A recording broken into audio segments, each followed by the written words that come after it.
Halo sobat semua, jumpa lagi dengan Aspuja Story. Semoga kalian selalu sehat sebelum mulai. Jangan lupa subscribe, like, komen, serta nyalakan lonceng biar dapat notifikasinya update terbarunya. Bab 42 Pesta Makan Malam Kencan Buta. Di depan semua orang, Darwin melontarkan bola kotoran hidungnya. Pak! Dengan suara yang sangat ringan dan tajam, bola kotoran hidung itu menempel di salah satu kartu lotre. Darwin berjalan mendekat dan mengambil kartu lotre, membuang bola kotoran itu dan berkata, "Bos, aku beli kartu lotre ini." "Oh, satunya 10.000 rupiah." Bos berkata dengan sedikit bingung. Darwin berbalik dan meminjam 10.000 rupiah dari Maureen dan menyerahkannya kepada bos. Lalu dia membuka kartu lotre di tempat pengambilan hadiah dan kemudian terjadi pemandangan yang menakjubkan. Dia benar-benar memenangkan hadiahnya, hadiah utama sebesar 200 juta rupiah. Ketika Darwin menyerahkan kartu lotre kepada bos dan meminta untuk menukar hadiahnya, ekspresi semua pemain lotre di tempat itu pecah. Semua jenis iri hati dan kecemburuan, semua jenis kegilaan dan lesu, semua jenis keheranan dan terpukau. Penelitian siang malam, pencarian dengan berbagai cara, tidak sebagus bola kotoran hidung. Apakah ini kotoran hidung manusia? Maureen, berapa nomor rekeningmu? Darwin bertanya dalam keheningan. Maureen mengatakan serangkaian angka sambil kebingungan. Setelah mendengar itu, Darwin memberitahu bos toko lotre, total hadiahnya 200 juta rupiah, 180 juta rupiah dimasukkan ke rekening ini. 20 juta rupiah sisanya untuk bos bersenang-senang. Ah, terima kasih banyak. Kakak sangat murah hati. Sebenarnya sulit untuk menukar hadiah sebesar 200 rupiah jutanya, tetapi karena ada hadiah 20 juta rupiah, bos menyelesaikan transfer dan pertukaran dalam 4 atau 5 menit saja. Ponsel Maureen menerima pesan teks yang memberitahukan 180 juta rupiah sudah masuk ke rekeningnya. Darwin melangkah keluar dan berdiri di depan pria BMW, dengan pandangan sembrono dan sikap mendominasi. Dia tidak perlu mengekang atau bersikap sopan, untuk menghadapi pria seperti pria BMW ini. Dia hanya perlu menjadi lebih gila dan sombong. Baru bisa benar-benar mengalahkan pihak lain, biarkan orang itu merasakan penghinaan. Kamu bisa menghasilkan 40 juta rupiah saat kamu duduk dan menggerakkan jarimu selama sehari, tapi jika aku melontarkan bola kotoran hidung, bisa menghasilkan 200 juta rupiah dalam waktu kurang dari 1 menit. Beraninya kamu menyombongkan diri kalau kamu lebih hebat dari aku. Dari mana asal kepercayaanmu sampai berani membandingkan dirimu denganku? Kamu boleh mendekati adikku, tapi kapan kamu lebih mengagumkan dariku, kapan? Darwin mengulurkan jarinya dan menunjuk dada pria BMW itu kata demi kata. Yang terakhir dia sangat dipermalukan. Dia memukul Darwin dengan tinjunya dan melakukan serangan balik. Kamu hanya beruntung, bukan kekuatan. Terkadang keberuntungan juga termasuk semacam kekuatan. Kalau tidak percaya coba tunjukkan keberuntunganmu padaku sekali. Darwin terkekeh, mengangkat tangannya dan meraih pergelangan tangan pria itu. Dengan sedikit tenaga, pria BMW itu menyeringai kesakitan. Tidak ada kekuatan untuk melawan. Otot besar yang dilatih di gym menjadi lunak seperti sebuah tahu di hadapan Darwin, tidak dapat menampilkan kekuatan apapun. Tidak peduli apa perbandingannya, pria BMW kalah telak. Menghadapi Darwin yang ganas dan tajam, bahkan jika dia memiliki sedikit kepercayaan diri, juga akan sepenuhnya hilang. Kotoran hidung itu dan kekuatan Darwin saat ini, membuatnya merasa aneh dan ketakutan. Pada akhirnya, pria BMW itu berputar badan dan kabur. Darwin mendengus menghina dan Maureen tersenyum penuh semangat, matanya penuh pemujaan pada kakak sepupu Darwin. Diam-diam mengatakan bahwa kakak sepupunya semakin lama semakin tidak dapat ditebak, sepertinya tidak ada yang bisa menahannya dan mengalahkannya.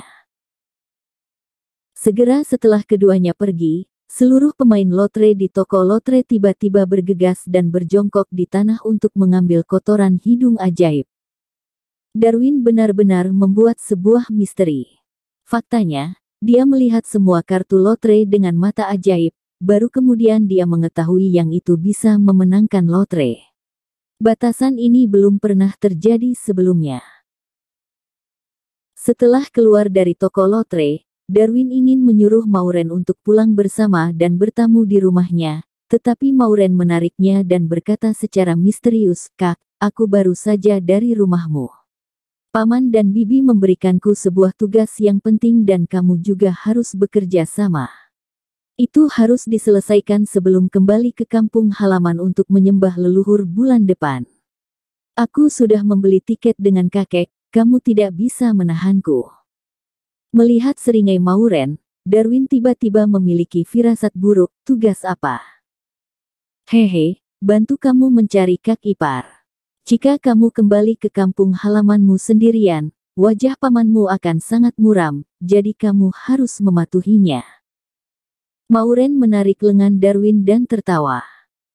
Dengan ekspresi terdiam, Darwin hanya bisa setuju dengan bujukannya.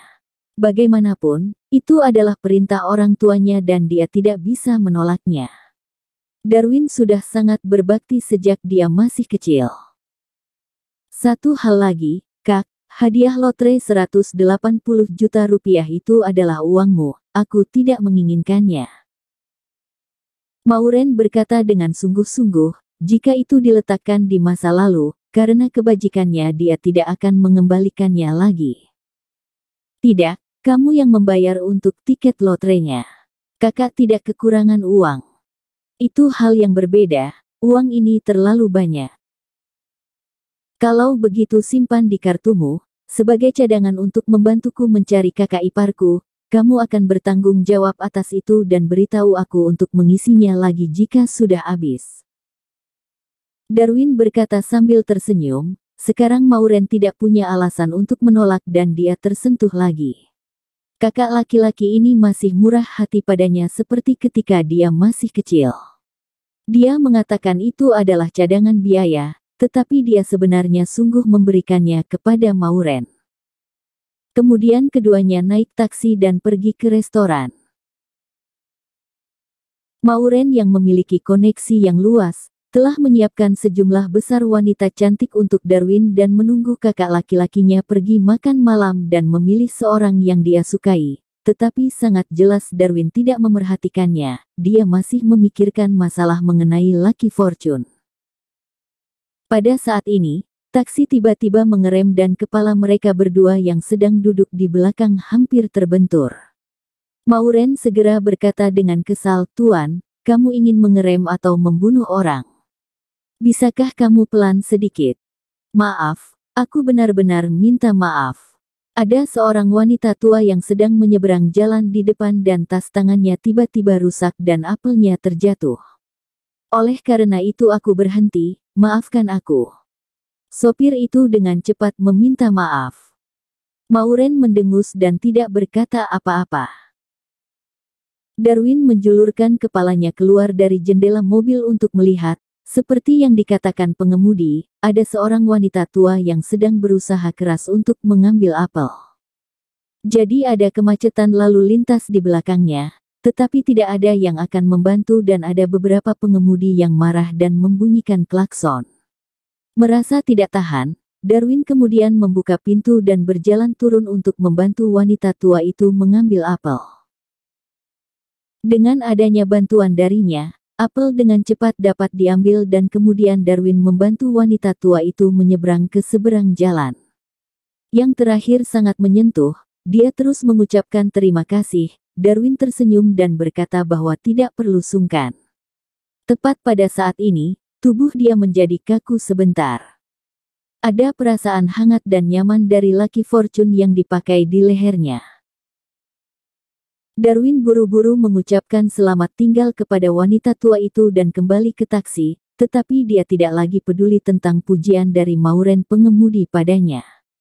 Dengan sepasang mata, dia menatap Lucky Fortune di tangannya dengan linglung. Dia menyadari bahwa kedua aura itu mengalami perubahan. Sepertinya aura positif bertambah kuat. Karena mata ajaib memiliki kemampuan untuk tidak pernah melupakan apa yang dilihat, dia sangat terkesan dengan ukuran dua aura negatif dan positif itu, jadi dia dapat mendeteksi sedikit perubahan itu. Dia yakin bahwa aura positif memang meningkat. Memikirkan tentang arti kata Lucky Fortune, Darwin tidak bisa tidak menebak, mungkinkah karena dia melakukan perbuatan baik sehingga aura positif berubah menjadi lebih banyak. Aura negatif di dalam sangat kuat, apakah karena Jarko menggunakannya untuk kejahatan? Dengan tebakan yang berani ini, Darwin tiba-tiba menjadi bersemangat. Meskipun dia tidak yakin, bagaimanapun, dia memiliki arahan penelitian yang akan memungkinkan dia untuk memahami Lucky Fortune lebih cepat. Terakhir kali, Darwin membantu keluarga Mauren mengurus Aldo si gendut Juan dan memberikan ratusan juta rupiah secara percuma. Jadi Mauren berterima kasih padanya dan tidak bisa tidak berusaha untuk mencarikan wanita muda lajang yang cocok dan memesankan restoran terbaik. Ketika mobilnya berhenti, Darwin mendongak dan tidak bisa menahan tawa. Ternyata itu adalah restoran Phoenix yang terkenal, bukan yang mahalnya biasa-biasa saja. Beberapa hari yang lalu, tepat di sini, Darwin dipermalukan oleh mantan pacarnya Cynthia dan pacarnya. Tetapi hari ini dia ada di sini lagi untuk memilih wanita pada kencan butanya. Memikirkan tentang ini, Darwin merasa ini adalah perubahan keadaan yang menakjubkan. Mauren, kali ini kamu harus mengeluarkan uang. Darwin berkata sambil tersenyum. Kak, mengapa kamu begitu sungkan lagi? Ini semua adalah uangmu. Mauren menepuknya, lalu melambai ke pintu restoran dan tiba-tiba sekelompok wanita yang telah menunggu bergegas datang. Terlihat ada 7 atau 8 wanita, semuanya adalah wanita muda yang tinggi, cantik dan berpakaian menawan. Begitu melihatnya, Darwin tidak bisa menahan rasa tegang dan gugupnya. Lagi pula, dia masih perawan, masih memiliki sedikit pengalaman bergaul dengan wanita, juga takut bergaul dengan wanita. Mauren, ini kakak sepupumu. Sangat tampan, halo, aku Mila. Seorang wanita cantik yang pertama itu mengulurkan tangannya ke Darwin dengan murah hati. Darwin tersenyum dan kemudian menjabat tangannya dengan lembut. Tangannya sangat lembut seperti tanpa tulang, sangat halus, ditambah dengan penampilan yang superior, itu membuat Darwin agak menyukainya.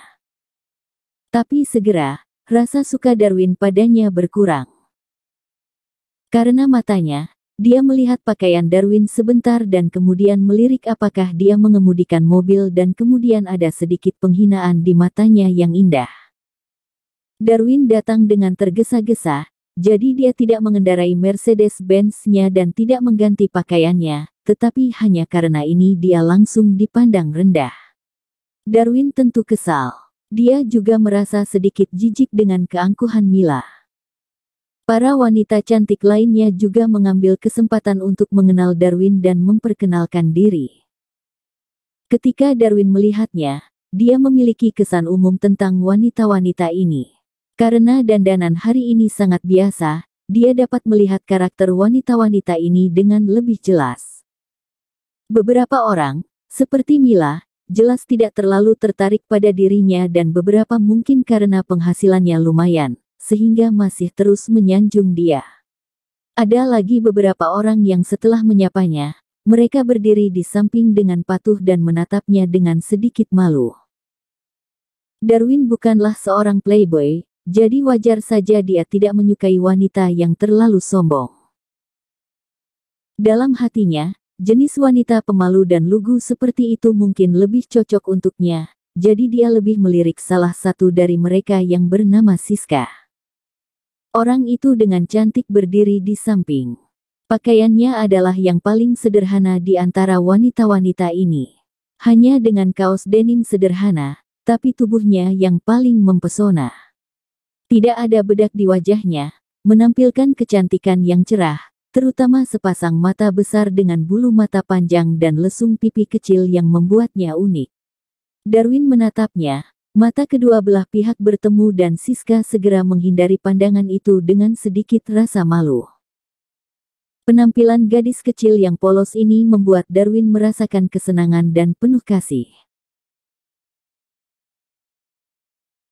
Ketika sedang menikmati canda dan tawa sekelompok wanita cantik, sebelum memasuki restoran, dia melihat sebuah mobil Lexus, lalu turun seorang pria muda, dengan wajah tampan, ramping dan kuat, berpakaian sangat mewah, pakaian kasual Versace, sabuk Dior, sepatu kulit Gucci dan jam tangan Vacheron Constantin yang mengkilap di pergelangan tangannya, setelan di tubuhnya hampir mencapai miliaran rupiah. Dia berjalan mendekat dan langsung menarik perhatian banyak wanita cantik. Membandingkan dengan Darwin, yang jelek dan berpakaian sangat sederhana. Benar-benar begitu banyak wanita cantik, kalian tidak keberatan kan jika aku ikut makan juga? Setelah pria tampan itu mendekat dan berkata tiba-tiba dengan senyuman dan kelemah lembutan, semua mata wanita cantik itu berbinar dan beberapa tersenyum gembira. Tapi Maureen sedikit tidak senang. Ini adalah pesta makan malam kencan buta kakak sepupunya, kenapa orang lain juga ikut? Apakah dia ingin mendominasi, meminjam pesta makan malamku dan menikmati gadis yang kuundang?